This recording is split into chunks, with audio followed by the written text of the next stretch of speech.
Come here. Oh, hello. Oh, come here. Well, the first time I heard scoliosis was when we took Kitty to the pediatrician for just a general checkup. And that's when the pediatrician determined that she had an unevenness. And he didn't seem overly alarmed about it, but he said, could be scoliosis. I didn't even know what it was. I had no idea. Anything with an is sounded bad in it, though. Scoliosis doesn't sound too good. I did not handle it well at all because I totally was not prepared to hear what I heard. And he started talking about body bracing and surgery on your spine. I remember my mom and I were sitting in the parking lot of my elementary school, both crying because I had to be pulled out of school to go to the doctor's appointment, and so she brought me back to school. It was early in the morning, and we were both really upset when she brought me back in. It was a really hard moment. And I'm supposed to be the one that she's taken her cues from, and I was more of a baby than she was. But it was scary. It was really scary. Well, the night brace, I wasn't happy about it, needless to say, because nobody wants to be uncomfortable while they sleep. But that wasn't upsetting as knowing I had to try the day brace. The knowing about the day brace was also a step closer to surgery. They say call it a day brace. It's a 24/7 brace is what it is. It's lighter weight, and they cut holes in it so she could breathe, so it wasn't as solid as the night brace. But the hard part was that she was 12 years old. This was something that made me feel very kind of separated, very alone, and my friends were great. I mean, nobody picked on me, and everybody was very supportive, but still, you still feel very separated, very awkward. There were times I completely broke down in the morning because I was just tired of wearing it. It was uncomfortable, it was hot, it was itchy, it was tight because the straps, you have to pull them really tight for it to be even remotely effective. So, and so there would be times I'd get up in the morning and I'd just cry and I'd get upset. The most frustrating thing was we brace. We went through this, get her in, get her out, red skin, basically torture, without any assurance that this would avoid surgery. And called me at work and said, we need to talk, and I can't come in the building, I'm in no shape, meet me out front. And we stood out in the front steps, and she told me, none of this is working. She's got to have surgery, and now it's just a matter of scheduling it and doing it. And, that was a hard day for me. That's the day I remember. I was scared. I was really scared.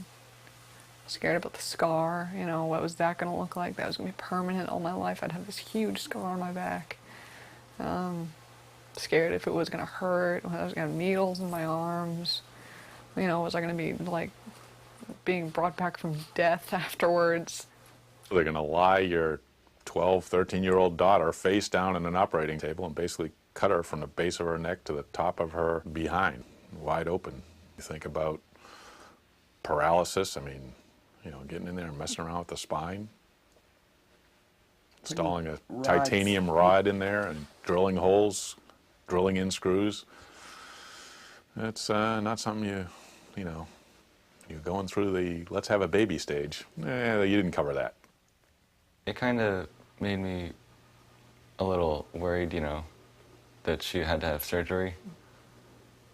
I wondered if it would happen to me, because, I have the same thing. And I never thought I would have to, because, they were never worried about mine. But, I was still growing. My family was supportive. We all went down, my brother too. We went to the hospital, and I remember being really nervous. I remember there was a red line on the floor, and they decided it was time for me to go in. And I was sitting on the hospital bed hugging Brownie, my stuffed dog. I was hugging him and holding my mom's hand, and they wheeled me up to the red line. I remember the line, because you could walk right up to that, and then they just wheel your daughter away, and you don't know. They told us the surgery was done, and they brought her up, and she did not look like our Katie. Dr. Neustadt had warned us before the surgery. The surgery, she spends hours face down. And so he said, the blood pools in your face. Her face will be grossly swollen when she comes out. Don't worry about it. It's normal. It's just because she's face down for hours. Grabbed her hand. I gave her Brownie, her stuffed animal, put her under, her arm, and she smiled, which, told me that she realized what was going on around her, though she couldn't communicate. And I just remember saying, "Wiggle your toes." And she did. I had a pretty quick recovery.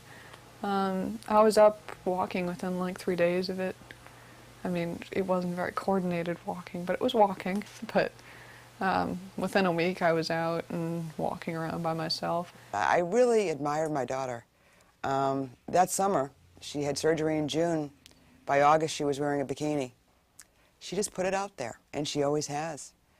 She's never let it stop her. People ask her about it, she talks about it. Come here, Dixie. And I think it was the healthiest thing, the way to attack it, and that was all on her own. Fooled you.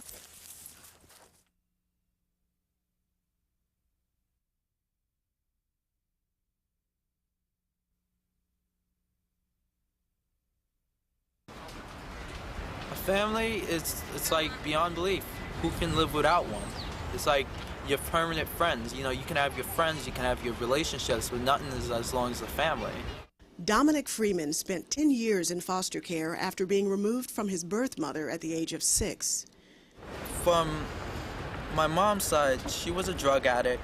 She is mentally ill, but I haven't seen her for a long time. And from my father's side, don't know anything about him. Like, I never saw his face, don't know who he is. I don't care.